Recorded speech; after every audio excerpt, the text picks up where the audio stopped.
Hingga saat ini Koalisi Perubahan untuk Persatuan belum menetapkan nama bakal cawapres pendamping Anies Baswedan di Pilpres 2024 mendatang. Pengamat politik Universitas Al-Azhar Indonesia Wai Ujang Komarudin mengatakan, Yeni Wahid salah satu tokoh perempuan yang layak masuk daftar bakal cawapres pendamping Anies Baswedan. Bahkan, Ujang yakin Ketua Umum Partai Nasdem Surya Paloh sudah mempertimbangkan untuk mengusung Yeni Wahid sebagai cawapres. Saya kira keinginan Surya Paloh menggaet Yeni Wahid sebagai cawapres Anies bukan tanpa alasan. Yeni Wahid ini kan perempuan dan tokoh di Nahdlatul Ulama. Sehingga Pak Surya tentu melakukan kalkulasi dan melihat potensi kemenangannya besar kalau pasangan ini diduetkan.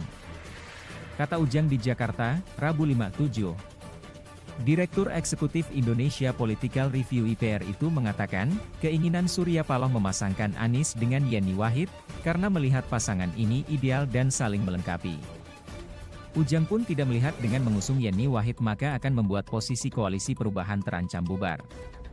Sebab, menurutnya, Yeni Wahid merupakan tokoh independen yang tidak terafiliasi dengan partai politik manapun. Kita tahu bahwa Yeni Wahid ini tokoh yang independen secara politik. Posisi ini membuatnya dapat diterima partai politik manapun di dalam koalisi termasuk Koalisi Perubahan. Katanya, meskipun dia mengakui semua partai politik memaksakan kader internal untuk maju sebagai cawapres pendamping Anies.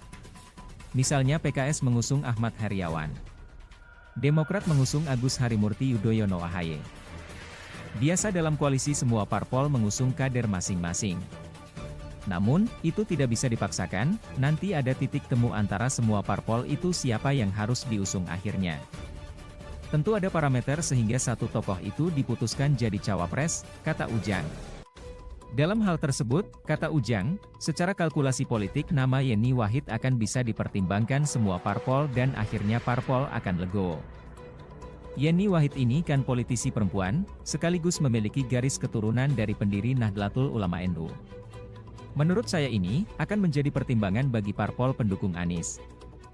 Jelasnya, Yeni Wahid, lanjutnya, akan dapat mendongkrak suara Anies dari kaum Nahdliin terutama kalangan NU kultural.